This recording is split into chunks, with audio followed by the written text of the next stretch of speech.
말씀에 집중합시다. 네, 집중하십니다. 예.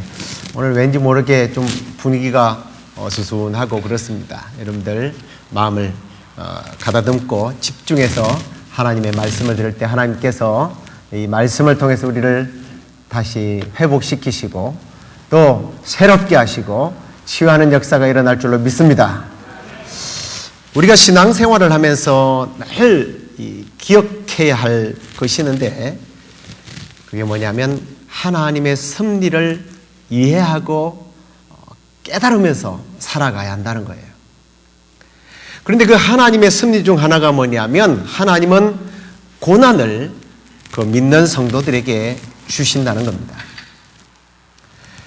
하나님은 우리에게 고난을 주심으로 인해서 우리가 많이 생각하고 또 자기 자신이 어떤 사람인지 그리고 그 고난을 통해서 더 유익한 그리고 더 성장하고 성숙하도록 만드는 것이 하나님의 섭리 중에 하나라는 것입니다. 그런 점에서 신앙인들에게 있어서 고난이 있다라고 하는 것은 때로는 정말 유익이고 또 앞에서도 말씀드렸습니다마는 하나님의 섭리를 이해할 수 있는 좋은 기회가 된다는 것입니다. 그런데 사실 우리가 이렇게 고난이 우리에게 유익이라고 하지만 실제로 우리는 피하고 싶다면 이 고난은 피하고 싶은 거예요. 만나고 싶지 않습니다. 왜요? 이 고난이라고 하는 것은 너무 힘들기 때문이에요. 그 과정이 너무 힘들어요. 그리고 우리가 이 고난을 두려워하고 피하고 싶은 이유 중 하나가 뭐냐면 이건 예측하지 못한 상황에서 덮친다는 겁니다. 물론 성경에는 가끔씩 고난을 예고한 다음에 주시기도 해요. 우리가 새벽 기도 때에 열왕기 또 상 끝내고 이제 하를 계속해서 나누고 있습니다만 하나님의 사람들이 잘못된 길을 걸을 때 하나님께서 그들에게 고난을 때로는 예고를 하십니다만 대부분의 경우 고난이라고 하는 것이 어느 날 갑자기 찾아온다는 거예요. 욥기서가 이 어떤 정의를 잘 답해 주는 것 같아요. 욥의 실제적인 고난이 찾아온 하루를 한번 생각해 보십시오. 우리 뭐 잘 아는 이야기니까 그 과정을 잘 설명하지는 않겠습니다. 너무나 평안한 하루였어요. 더욱이 그날은 자녀들이 모여서 파티를 하고 있었습니다. 하나님의 편에서는 이 고난이 계획된 것이라고 하지만 우리 인간의 입장에서 볼 때는 너무 불편해요. 예고 없이 다가오니까. 너무 불행하단 말이에요. 그리고 욥에게 임한 이 고난의 하루는요, 그냥 잠깐으로 끝나는 것이 아니었습니다. 잘 아는 이야기지만 소가 밭을 갈고 있고 나귀는 풀을 먹고 있는 얼마나 평화로운 농촌의 모습입니까? 그런데 갑자기 서바 사람들이 나타나서 그것들을 다 빼앗고 그 종들을 죽였습니다. 그걸로 끝나지 않아요. 또 한 사람이 달려와서 하늘로부터 불이 내려와서 양과 종들을 다 불살라 죽였습니다. 라고 이야기를 하는 거예요. 이 보고가 끝나기도 전에 또 한 사람이 와서 주인님의 자녀들이 맏형의 집에서 지금 파티를 하고 있었는데 갑자기 태풍이 불어서 집이 무너져서 다 죽었습니다.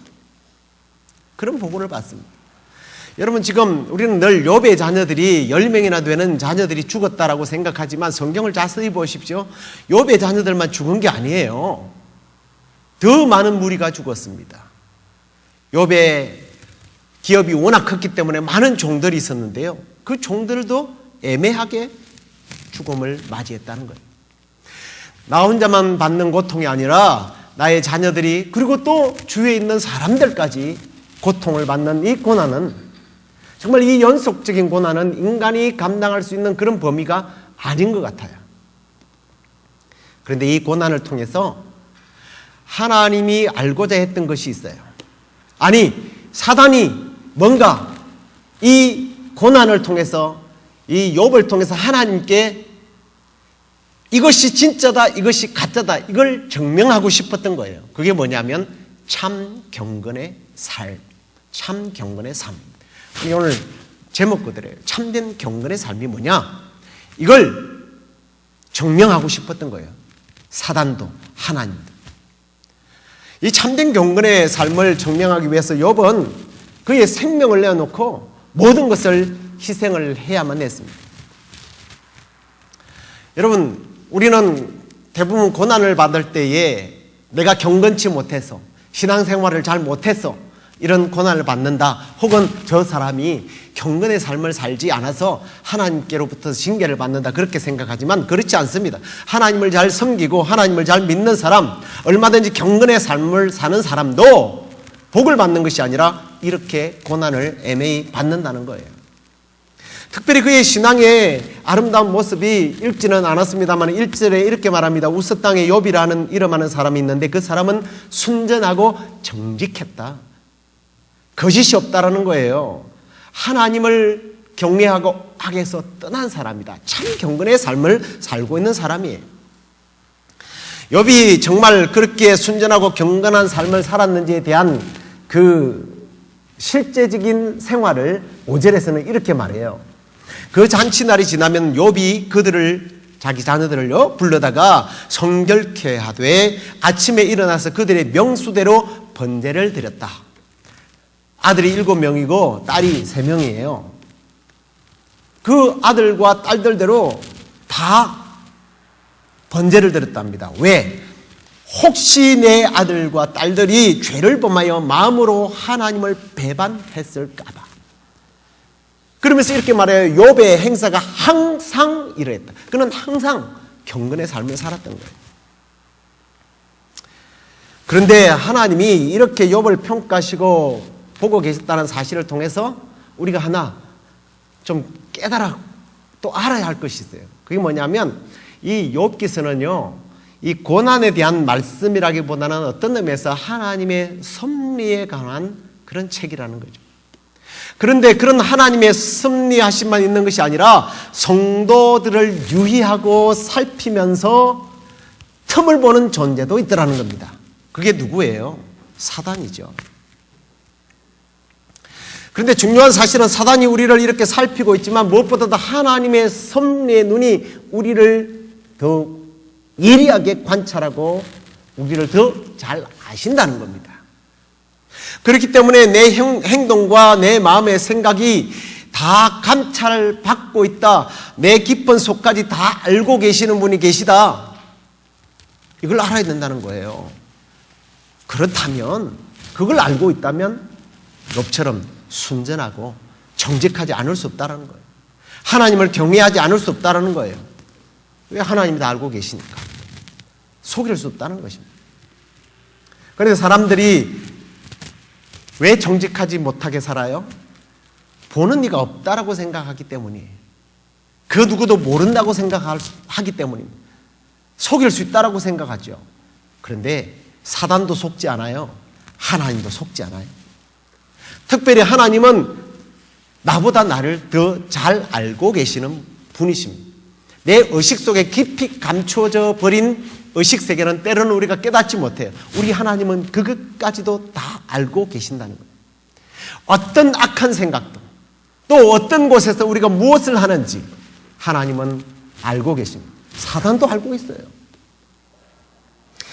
그런데 문제는 욥의 이러한 경건의 삶을 인정하지 못하는 존재, 이 사단이 욥을 참소했다는 거예요. 여러분 기억하십시오. 우리의 경건이 시험을 받을 때가 있다라는 거예요. 앞에도 말씀드렸지만 우리가 경건하게 살아도 시험을 만난다는 거예요. 내가 경건하게 살 때 아무런 시험도 없을 것이다, 그게 아니라 시험이 온다는 겁니다. 그런데 그 시험에 우리가 빠지게 되고 넘어지게 되면 사단은 기뻐해요. 그런데 우리 하나님은 어떻게 하실까요? 슬퍼하십니다. 사단이 기뻐하고 하나님이 기뻐하시면 나에게는 그것이 뭐예요? 곧 불행이에요. 그러나 반대로 내가 그 시험을 이길 수 있다면 사단은요, 참패를 당하는 거예요. 우리 하나님은 기뻐하십니다. 나에게는 행복한 삶을 살 수 있도록 하나님께서 은혜를 주신다는 거예요. 믿습니까? 아멘. 자, 그런데 보십시오. 욥이 당면한 시험은 정말 대단해요. 재물과 자녀들, 그가 가지고 있는 모든 환경들이요 다 빼앗겨버렸습니다. 그 육체까지도 고통을 받았습니다. 그러나 욥이 고난의 시험을 당하고 있지만 너무나 다행스러운 것이 하나 있어요. 그게 뭐냐면 사단이 그의 물질과 그의 건강은 쳤지만 칠 수 없는 게 있었어요. 그게 뭐예요? 그의 마음이에요. 다른 말로 말하면 그의 심령, 아니 더 정확하게 말하면 그의 영혼은 사단이 손댈 수 없었다는 겁니다. 그런 관점에서 보면 우리가 가진 것들, 우리가 그렇게 품으려고 하고 우리가 그렇게 소유하고 싶어 했던 것들 별것 아니라는 거죠. 우리가 거기에 소망을 둘 필요가 없다는 것이 이 욥기를 통해서 우리가 또 발견할 수 있는 또 하나의 진리입니다. 그렇기 때문에 우리가 정말 가꾸어야 할 것이 뭐냐? 영혼이에요. 우리의 마음이라는 겁니다. 2주 전에 잠언 4장 23절 말씀을 나눴습니다만은 그래서 성경에는 무릇 지킬 만한 것보다 더욱더 무엇을 지켜라? 너의 마음을 지켜라. 왜? 바로 생명의 근원이 이 마음으로부터, 영혼으로부터 나기 때문이라는 거예요. 사단은요, 그의 물질을 빼앗았고 그의 건강을 빼앗았지만 이 마음은 빼앗을 수 없었던 거예요. 그러므로 우리가 마음에 늘 하나님을 중심을, 우리 중심에 하나님을 둘 때에 어떤 물질이나 환경이 또는 사람들에게 휩쓸리지 않아요. 우리는 이것을 일컬어서 경건의 삶이라고 부릅니다. 이게 경건의 삶의 본질이에요. 경건의 삶이라고 그러니까 남들보다 좀 더 신앙생활 잘하는 척하고 기도를 더 유창하게 하고 목소리를 기도할 때 갑작스럽게 이렇게 눌러서 하고 성경책을 멋있게 끼고 다니는 게 경건이 아니에요. 하나님을 내 중심 가운데 깊이 정말 순전하고 정직하게 세상의 그 어떤 것보다 모시는 이게 진정한 경건이라는 거예요. 그래서 하나님은 정말 그 마음에 하나님을 중심으로 두는지 그것을 테스트하도록 사단에게 인계했다는 거예요. 어떤 의미에서 하나님은 자기 백성들에게 항상 이 경건의 자세를 가지고 있는지 아닌지를 확인하고 싶어 한다는 겁니다. 그러기 위해서 때로는 우리의 물질을 빼앗을 수도 있고요. 건강을 빼앗기도 한다는 겁니다. 자, 그런데 이런 점에서 욥은 정말 순전하고 정직해서 경건의 삶을 살고 있다는 것이 우리가 말씀을 통해서 발견할 수가 있는데요. 이 사람은 부를 얻는 데에서도 하나님을 경외했고요. 부를 누리는 것도 하나님을 경외하면서 하나님 앞에 어떻게 하든지 경건하게 살려고 했고, 심지어는 이 부를 잃어버려도 그는 그의 마음에 하나님을 배척하지 않았던 거예요. 늘 경건의 삶을 살았던 거예요. 자, 근데 문제는 그런 모습을 보면서 사단이 포기하지 않는다는 거예요. 끝까지 우리를 넘어지게 하려고 시도한다는 겁니다. 틈만 보이면 비집고 들어와서 우리의 삶을 송두리째 박살내고 싶어하는 그런 욕구를 가지고 사단은 우리에게 다가온다는 거죠.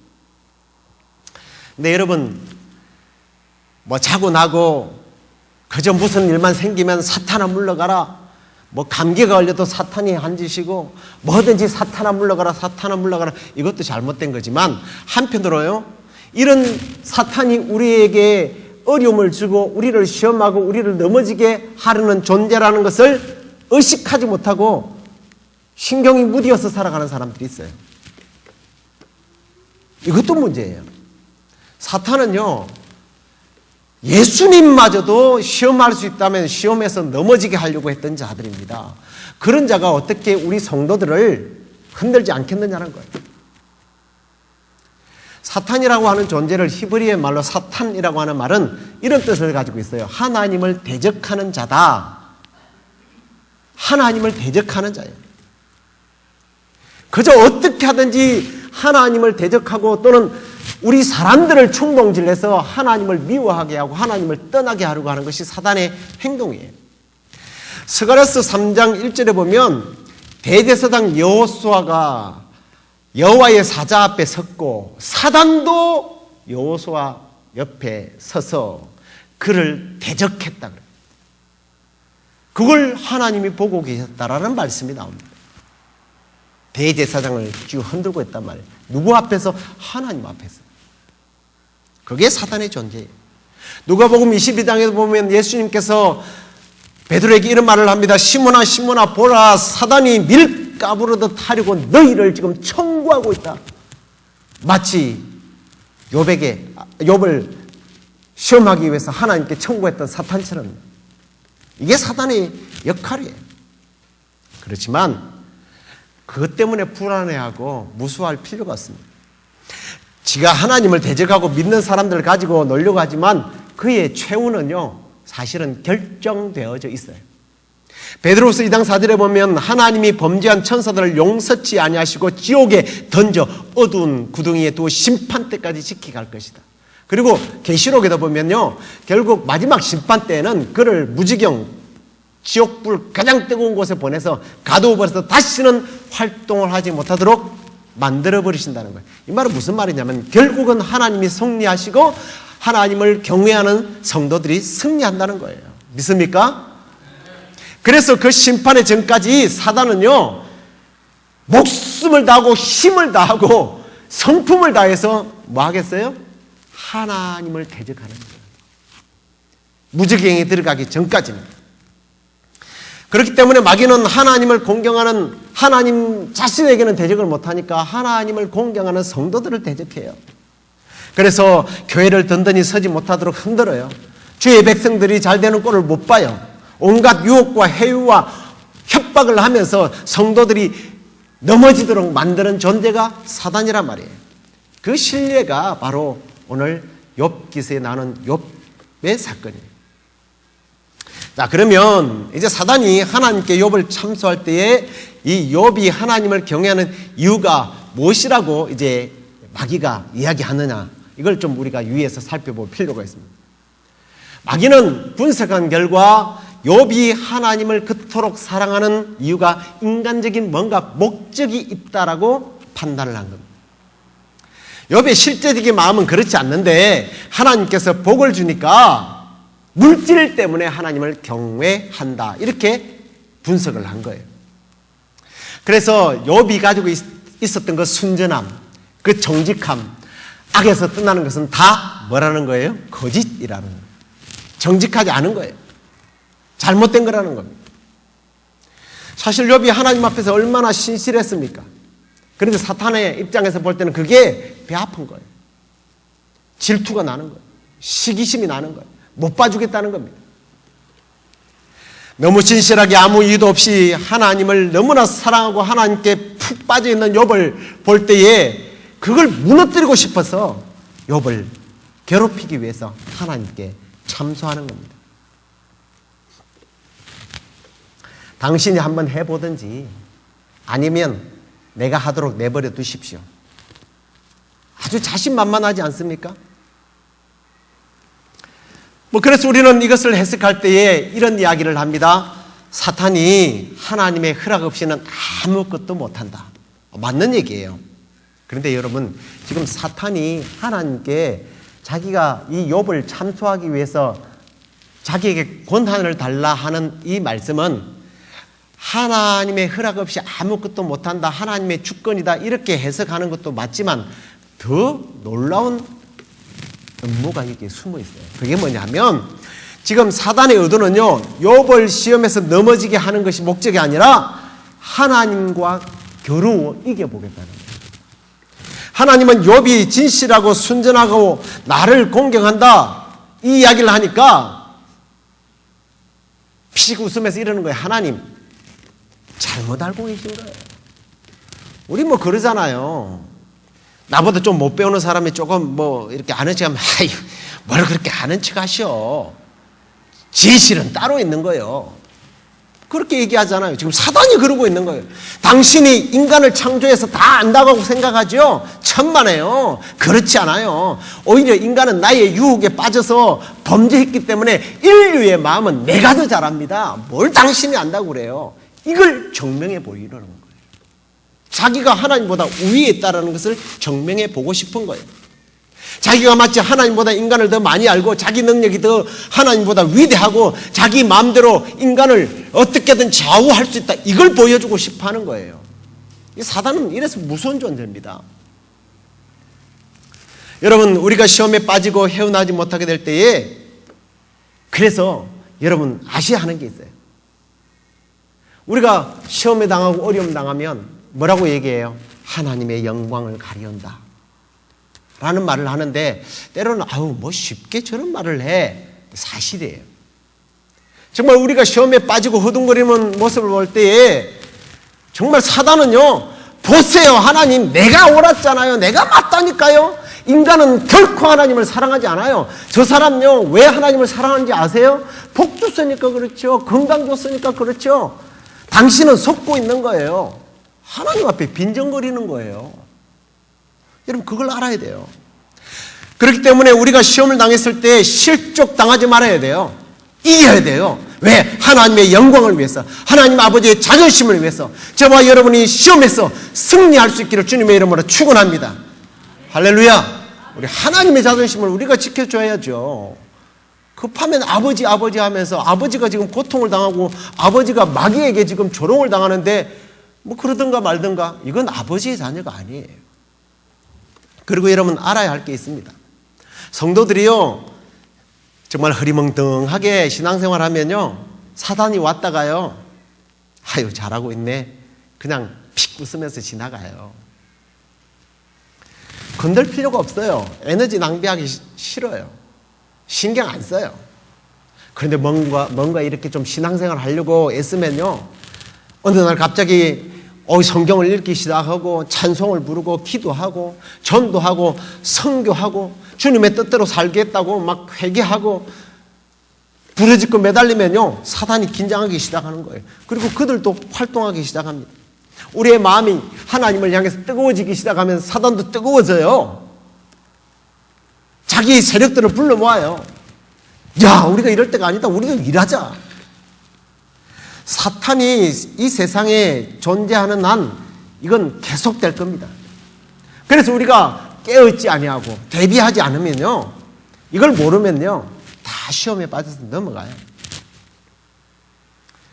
사단이 하는 일을 참 생각해보면 기가 막혀요. 지난주에 우리 딸이 교통사고를 냈습니다. 5년 동안 무사고인 애가 갑자기 사고를 냈더라고요. 말도 못해요. 막 무서워가지고. 자기가 감옥 가는 줄 알고 있더라고요. 가니까 부들부들 떨면서. 그래서 저는 가면서 이게 무슨 일인가 하고 고민을 하면서 가는데 하나님이 그런 마음을 주시더라고요. 이거 영적 전쟁이라는 거. 지금 뭐 선교 가기 전에 자기 딸은 그래도 준비위원장을 맡아서 동분서주하면서 막 이제 내일부터 이제 직장도 다녀야 되고 뭐 이런저런 생각 때문에 뭐 근심과 걱정을 많이 했을 거 아니에요? 그런데 그런 틈새를 이용해서 사단이 교통사고를 나게 하더라고요. 그래서 제가 그랬습니다. 야, 이거 영적 전쟁이야. 네가 지금 선교하는 일에 매달리니까 사단이 너를 지금 흔들고 있는 거야. 그때 애가 정신을 차리더라고요. 우리 여기 쌍둥이들 둘이 와 있죠. 은규가 피아노를 치는 애고 우리 인규가 이제 여기서 찬양을 하고 그러는데요. 둘 중에 하필이면 은규는 다른 일이 있어서 이번에 선교를 못 가요. 근데 선교로 가는 인규가 지난주에 또 교통사고 났어요. 그냥 그런가 보다 이렇게 생각하면 그렇겠죠. 사단이 흔드는 거예요. 어저께 우리 그레이스가 또 막 심각하게 전화를 받고 있길래 무슨 일이니 그랬더니 아빠 세리 나가요. 또 교통사고가 났대요. 우리 딸 친구예요. 중국 아이인데 이번에 선교 갈 때 같이 가겠다고 애가 준비하고 있는 애예요. 왜 그런 일이 일어나요? 그래서 내가 하나 너에게 했던 이야기를 지금 해줘라. 사단이 지금 장난하는 거야. 흔들고 있는 거야. 시험하는 거야. 여기서 이겨야 돼. 그러니까 그걸 설교를 하고 있더라고요. 여러분, 지금 사단이요, 이렇게 역사하는 거예요. 근데 놀라운 사실이 하나 있어요. 우리가 선교 가기 전에는 지가 막 흔들고 난리를 치는데요. 선교 가면요, 찍소리를 못 하더라고요, 사단이요. 지금도 한 건의 사고가 안 일어나요. 왜 그래요? 선교하면 이제는 성령님이 막 정권적으로 역사하면서 막 치고 나가니까 사단이 들어올 틈이 없는 거예요. 그런데 준비하는 동안은요, 사단이 흔들어요. 우리가 선교를 시작할 때 하나님께서 지켜주셔서 우리 자녀들을 안전하게 지키시고 놀라운 하나님의 역사가 이번 선교에도 일어날 줄로 믿습니다. 아멘. 자, 그리고 보십시오. 욥의 시험을 통해서 우리가 배울 수 있는 게 또 하나 있어요. 7절을 보시면 사단이 뭐라고 하느냐면 여호와께서 사단에게 이르시되 네가 어디서 왔느냐. 사단이 여호와께 대답하여 가로되 땅에 두루 돌아 여기저기 다녀왔습니다 라고 하는 보고를 합니다. 지금 사단이요 정신없이 쏘다니고 왔다는 거예요. 바빴다는 거예요. 근데 베드로 전서 5장 8절에 보면 사단이 왜 그렇게 바쁘게 다녔냐면 너희 대적 마귀가 우는 사자같이 두루다니며 삼킬 자를 찾아다닌다. 호시탐탐 기회를 노리면서 사단이요 넘어뜨리기 위해서 뭔가 작전을 쓰고 그 행동을 하고 다니느라고 바빴다는 겁니다. 그런데 오늘 이 본문 속에서 좀 이 사단이 왜 바빴는지를 한번 묵상해 볼 필요가 있어요. 이렇게 호시탐탐 기회를 노리고 정신없이 쏟아진 이유는 욥이 왜 저렇게 하나님을 잘 섬기는지 그 자료를 수집하기 위해서 돌아다녔던 거예요. 그리고 그 자료를 수집한 결과 욥이 하나님을 섬기고 있는 이유가 뭐라고요? 인간적인 목적. 그 목적이 뭐예요? 소유 때문이라는 거예요. 그게 소유 때문에 그렇습니다라는 것을 그렇게 돌아다니면서 정보를 수집한 거예요. 굉장한 분석력을 가지고 제대로 분석한 건 맞아요. 틀린 말이 아니에요. 사람은요 자기 이해 타산에 굉장히 민감하더라고요. 특히 이 소유는요 사람은 이것에 정말 애착을 가지지 않습니까? 많은 사람이 이것 때문에 넘어져요. 이 소유 때문에. 그리고 이 소유는요 결국은 신앙이 됩니다. 물질이 신앙이 된다고요. 구약에 등장하는 우상들은요 다 이 소유예요. 물질이에요. 물질 관계가 결국은 신이 되어버려요. 바알이 어떤 존재인지 아시죠? 풍요의 신이에요. 하나님을 버리고 좀 부자가 되고 싶다라는 거예요. 근데 부자를 만들어 줄 만한 신이 없는가? 야, 바람과 비를 주장하는 신이야말로 우리에게 복을 주지 않겠냐? 그래서 물질을 신으로 만들어 버린 거예요. 그게 바알 신이에요. 오늘날도 여전히 그렇지 않습니까? 돈이 신이 되고 있잖아요.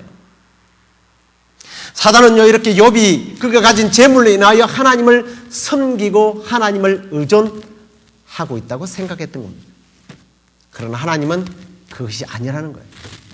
왜냐하면 하나님은 욥의 중심을 보셨기 때문입니다. 여러분 기억하십시오. 우리는 사탄이 깔보는 신앙생활을 해서는 안 된다는 거예요.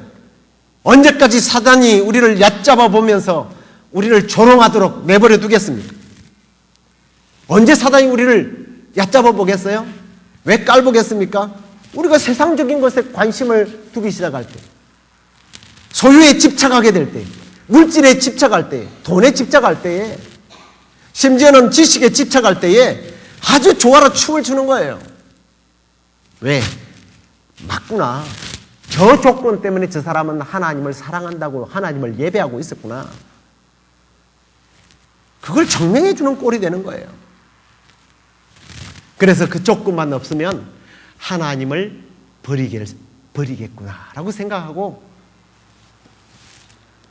그 조건들을 우리에게서 빼앗아가려고 하나님 앞에 청구하는 존재가 사단이라는 겁니다. 자, 여러분 오늘 제목이 참된 경건의 삶이라고 그랬죠. 참된 경건의 삶은 뭐라고 그랬죠? 이런 물질의 소유의 넉넉함에 우리의 마음을 빼앗기지 아니하고 우리의 중심에 하나님을 전심으로 진심으로 사랑하는 사람. 내 마음을 다하고 뜻을 다하고 목숨을 다하고 힘을 다해서 하나님을 사랑하는 사람. 이게 진정한 경건의 삶이라고 말씀드렸습니다. 그렇기 때문에 한편으로 우리가 싸워야 할 영적 전쟁은요 다른 게 아니에요. 물질을 의지하느냐 하나님을 의지하느냐 이게 진정한 우리의 영적 싸움이라는 겁니다. 욥은 중심으로 그래서 물질이 아닌 하나님을 선택했던 거예요. 하나님은 그걸 아셨던 겁니다. 욥의 중심을 하나님이 아셨듯이 저와 여러분이 전심으로 진심으로 하나님을 사랑할 때 하나님께서 우리를 지키시고 보호하시고 끝내 승리케 하실 줄로 믿습니다. 그리고 여러분, 오늘 우리가 이 욥의 사건을 통해서 또 한 가지 확신을 가져야 할 것이 하나 있어요. 그게 뭐냐면 사단은 하나님의 허락 없이 우리를 어떻게 하지 못한다는 겁니다. 앞에 말씀을 드렸던 부분이. 이 말은 다른 말로 말하면 하나님께서 우리가 시험 당하는 것을 너무나 잘 알고 있다는 겁니다. 그래서 그 시험을 만날 점에 때로는 필요하다면 피할 길을 주시고 만났다 할지라도 이길 힘을 주시는 줄로 믿습니다. 그리고 그 시험에 합격할 때 하나님께서는 놀라운 상으로 보상해 주시는 하나님이십니다. 믿습니까? 할렐루야. 여러분, 사탄은 우리를 영원히 해치지 못해요. 우리의 재물을 앗아갈 수 있지만 그건 잠시예요. 영원할 수 없습니다. 무엇보다도 우리의 영혼을 해치지 못합니다. 왜 그렇습니까? 하나님이 그것은 허락하지 않아요. 사단이 자기 멋대로 할 수 있는 것은 아닙니다. 여러분, 우리가 이 사실을 믿을 때에 얼마든지 우리는 시험에서 붙어서 이길 수 있다는 거예요. 여러분, 자기 재산과 자기 자식을 다른 사람이 왔어요. 마음대로 해도 내버려 두는 사람이 어디 있어요? 마찬가지예요. 우리 하나님이 누구십니까? 우리를 너무나 사랑하시는 분이에요. 우리를 구원하신 분이에요. 그분이 우리의 아버지세요. 그분은 우리 때문에 자기 아들 독생자까지 아낌없이 십자가에 내어주신 분이 우리 하나님이십니다. 믿습니까?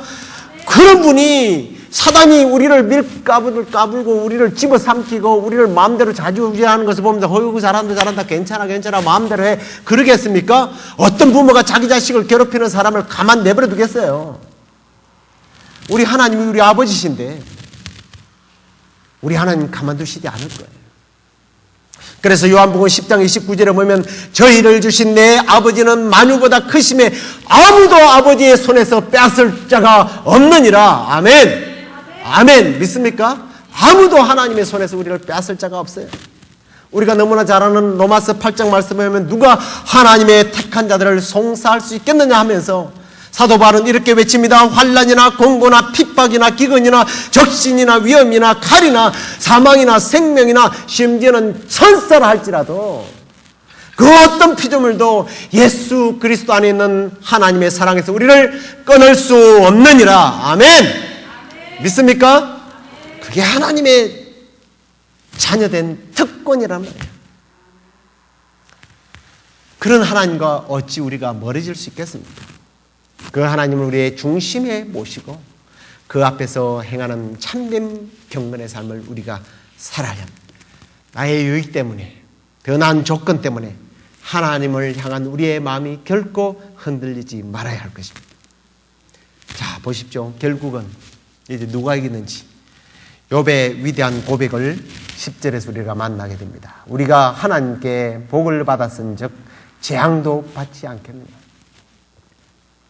그리고 읽지 않았습니다만 21절 22절에 보면 주신 자도 여호와시오 취하신 자도 여호와시오니 여호와의 이름이 찬송을 받으실지니라. 이 모든 일에 욥이 범죄하지 아니하고 하나님을 향하여 어리석게 원망하지 아니했다. 이게 결론입니다. 욥은 모든 것이 하나님께로서 말미암은 줄 알고 그분께 자신을 완전히 맡기고 있어요. 원망하지 않았습니다. 떠들지 않았습니다. 억울하다고 말하지 않았어요. 오직 주께로 나아갔던 거예요. 이게 참 경건의 삶이고 이 참 경건의 삶이 사단의 그 모든 참소로부터 사단의 대적으로부터 이길 수 있는 능력인 줄로 믿습니다. 말씀을 맺겠습니다. 하나님에 대한 진정한 경건은 그 어떤 소유물보다 하나님을 사랑하고 섬기고 경외하는 것입니다. 어떤 고난의 상황과 환경이 온다 할지라도 하나님만 바라보는 것, 이게 진정한 경건의 삶입니다.